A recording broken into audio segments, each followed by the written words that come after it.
Welcome to mother's view. क्या आपके साथ कभी ऐसे हुआ है कि आपका बेबी कंटिन्यू रोते ही जा रहा है और आपको समझ में नहीं आ रहा कि वो क्यों रो रहा है?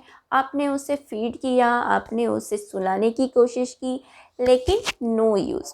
आप परेशान हैं कि आपका बेबी इतना रो क्यों रहा है और ऐसे में घर के किसी मेंबर की आवाज़ आती है, अरे उसकी नज़र उतारो, उसे नज़र लग गई है। तो चलिए आज हम ऐसे ही कुछ सुपरस्टिशन और कुछ मिथ्स के बारे में बात करते हैं।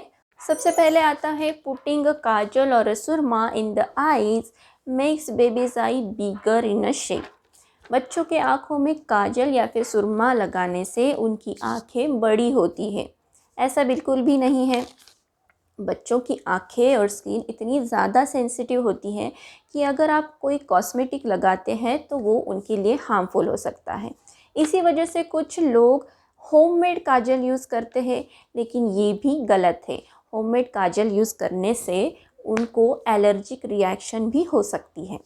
उसके बाद नंबर आता है putting oil in a nose and ear keeps baby away from catching cold. बच्चों के नाक और कान में तेल डालने से उनको सर्दी नहीं लगती है। Again a myth. अगर आप उनके नाक में ऑयल डालते हैं तो जो भी डस्ट है सराउंडिंग में वो उसे स्टिक हो जाएगी। इसके वजह से बेबी को सांस लेने में तकलीफ़ हो सकती है। और अगर आप कान में ऑयल डाल रहे हैं तो इससे फंगल इन्फेक्शन के चांसेस होते हैं। Next myth, not wiping the lips after a breast feeding makes babies lips darker और black in colour. Breast feeding के बाद बेबीज़ के होठों को ना पोंछने से वो डार्क या फिर ब्लैक हो जाते हैं। ऐसा बिल्कुल भी नहीं है। बेबीज़ के होठों को पोंछना ये अच्छी हैबिट है, लेकिन ना पोंछने से वो डार्क होते हैं ऐसा नहीं होता। देखिए, ब्रेस्ट मिल्क ये काफ़ी ज़्यादा न्यूट्रिशियस होता है और उसमें एंटीबॉडीज़ भी होती है।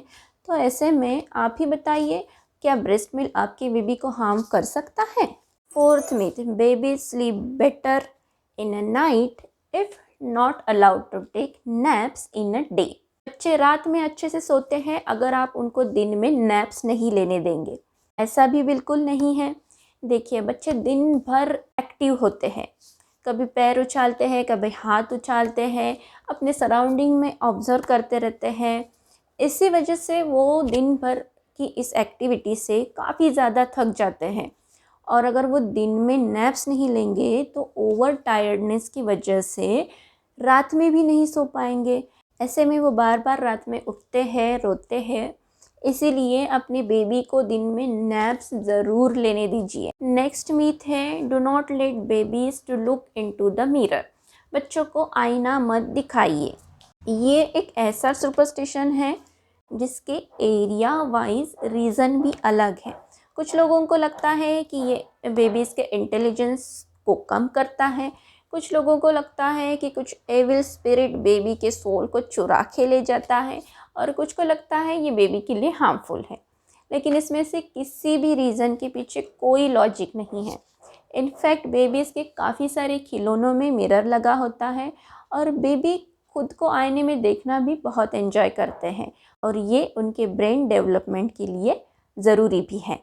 Next myth, hanging baby bye head makes neck strong and long. बच्चे को सिर से उठाकर हिलाने से उसकी गर्दन स्ट्रॉन्ग और लॉन्ग होती है। ये एक सबसे डेंजरस मिथ है और ये एक प्रकार का टॉर्चर है जो आप एक नन्ही सी जान के साथ कर रहे हैं। बेबीज़ के बोन और मसल्स बहुत ज़्यादा डेलिकेट होते हैं। ऐसे में अगर आप इस तरह से कोई एक्टिविटी उनके साथ करते हैं तो ये उनके लिए हार्मफुल हो सकता है। तो अगर आप ऐसा कुछ भी फॉलो कर रहे हैं तो उसे तुरंत बंद कर दीजिए। तो बस यही कुछ मिथ थे जो मुझे लगा कि मुझे आपके साथ शेयर करने चाहिए ताकि आपको भी आपके बेबी केयर में कुछ मदद हो सके। वीडियो अच्छा लगा है तो इसे लाइक कीजिए, दूसरी मॉम के साथ उसे शेयर भी कीजिए और चैनल को सब्सक्राइब करना मत भूलिए। Thanks for watching.